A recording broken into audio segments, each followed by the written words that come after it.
عام بیانو عام خلقو تا اوس بیان خاص لګیا سو دیو قوم پارا چې هغه ته تاسو مولا بنی اسرائیل وایو او مصر کې دو قومونه آبادو یو ته کیپتیان ویلا او بل ته بنی اسرائیل.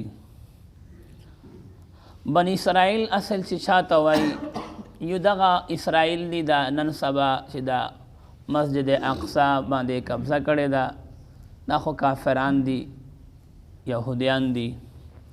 الله دې هغه جماعت زنده آزاد کی.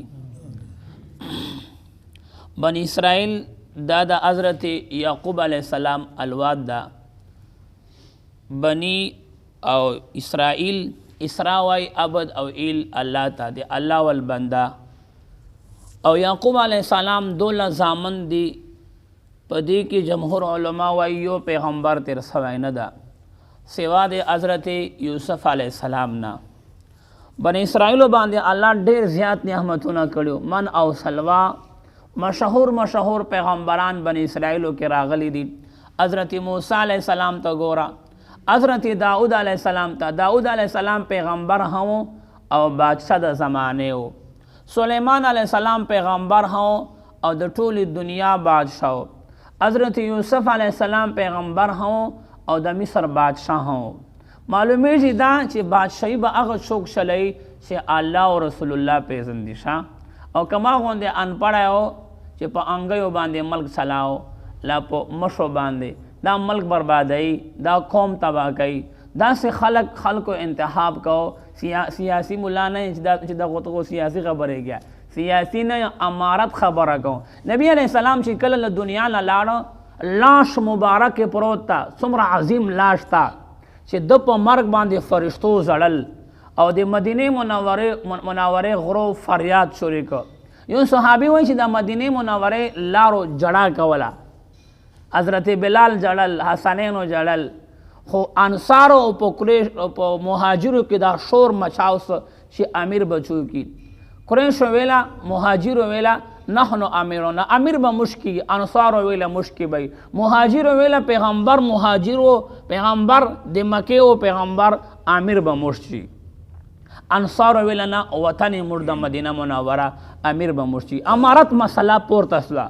صدیق اکبر تعالی ډېره حوصله ورکړې و منبر ته راغی ویل ائمه بعد قریش غلی سو شور مه کوه. انصار او مهاجرو صحابه کرام خاموش کړل. پیغمبر صلی الله علیه وسلم فرمایي چې ما نه بعد به امارت په قریشو شي. ټولو صحابه کرامو یکدم آواز سره ورته ویله چې بس په مهاجرو او قریشو کې تا نه بل لوی سړی نسته، ته مو امیر منتخب کړی.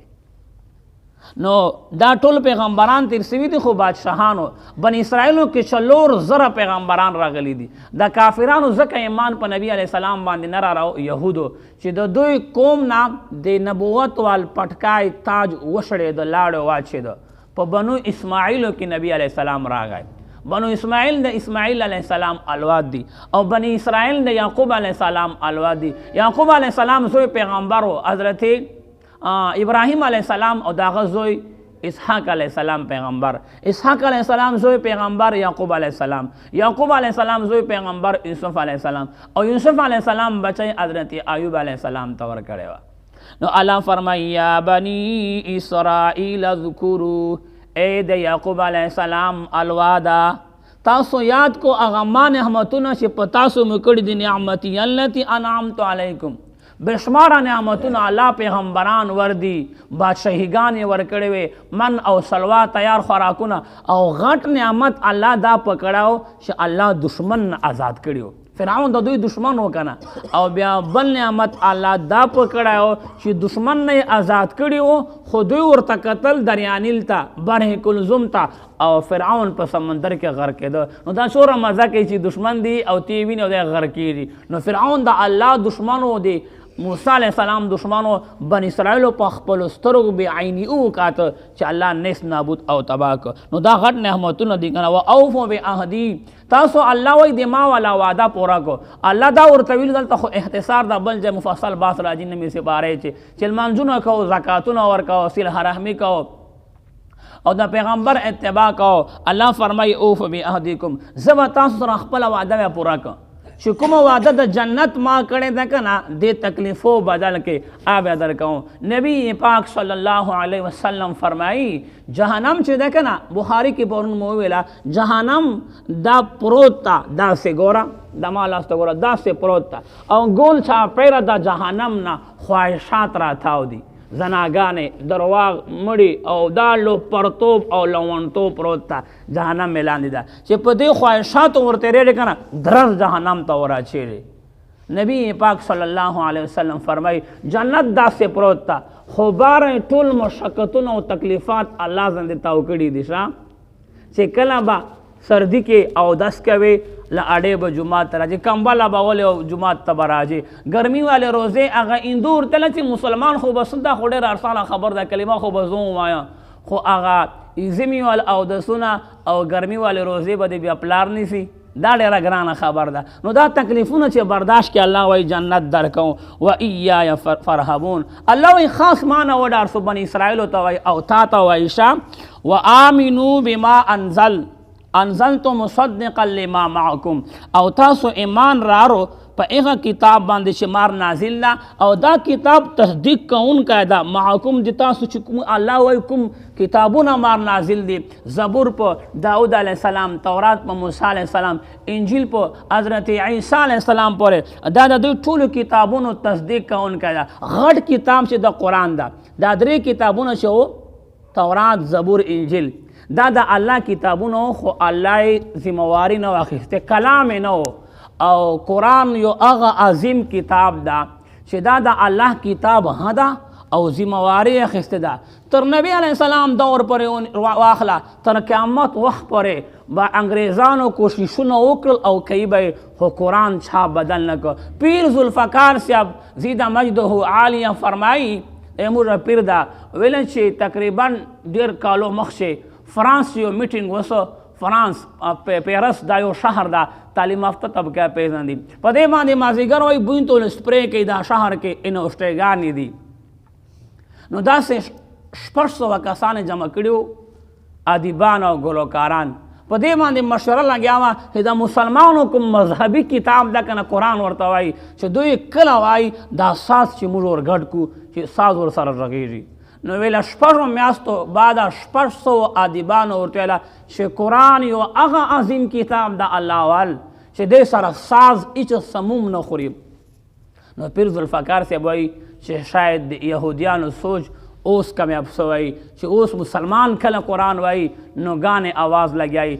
دلته به مولوي صاحب قرآن تلاوت کوي په خواږه آواز باندې او شاته به موبایل پسې غږېږي. هغه ساز دوی کوشش کامیاب سه که نه مسلمان دورو ته شا روان دي. لږ سوچ کوو جومات ته راځو بچیانو موبایل اول نه سایننټ اول نه بند کوو شام ولا تکونو اول کافر به. الله وایي تاسو مه کېږو اول کافرانو غوندې. مطلب دی دی چې د کفر اول بنیاد مش ده او شا چې کفر بنیاد اول ته چیر دی شاته تا پسې چوره خلک ګناه کوي که نه دا به تا پسې درومي. د دې بدعت مثال ده یو سړی د شراب وشل ګناه وکړه الیاذ بالله زنا یې وکړه الیاذ بالله دا یې د خپله جاني یوه ګناه ده ځان ته ګناه کوي که توبه یې باسله الله بیا معاف کړي. خو یوه داسې ګناه ده چې هغه تا پښتو کې جاري ګناه وایي بدعت کوي چې په دین په نام باندې کیا او ته مړ سې نو دا ګناه به اخکاس پسې ځي. حدیثو کې راځي که نه چې تاسو د مړو غیبتونه مه کوه چې مړ خو اسې بس لاړه خپل عمل یې یوړ. خو که یو داسې مړی و چې خلک یې ګمراه کول او چا لمباو او علامات یې په وکتل بیا د هغه مړی خلکو ته ښیي چې ده غوندې کار مه کوو ځکه موږ لمباو داسې بلا وه په ځکه چې هغه نوره خلک د خبرې نه عبرت واخلي. الله فرمایي ولا تشترو بآیاتي ثمنا قلیلا. تاسې ما اخلو په ما آیاتو باندې لږ پیسې. مطلب یې دا نه چې ډېرې پاخلو لږ مه پاخلو. دې مطلب دا ده چې الله پاک دې دنیا پیسو ته ثمنا قلیل لږې پیسې وویله. الله خو ته دنیا هیڅ قدر نسته. نبی کریم صلی الله علیه وسلم فرمایي که چیرې الله خو ته د یوه مچر وزر ورک دنیا قدر ویا نو کفارو ته بیا نه ورکړی. نو الله دې ټولې دنیا ته د شرقن او مغربن او امریکا او یورپ او ایشیا څومره مال او معدنیات او پیسې دي الله دغه ته لش کوټي دنیا ویله. د دنیا مختصره ده که نه که اتیان کاله تیر بسي. نوح علیه السلام ته چا ورته ویله چیرې په د خپلې زندګي پوهې سوی که نه ویله او داسې په پوهې سوایم لکه چې و محال 2 دروازې محل په وی باندې ګډ او بلې باندې ووتلې نه نیم سوه کاله عمر باندې دی پوه نه سو.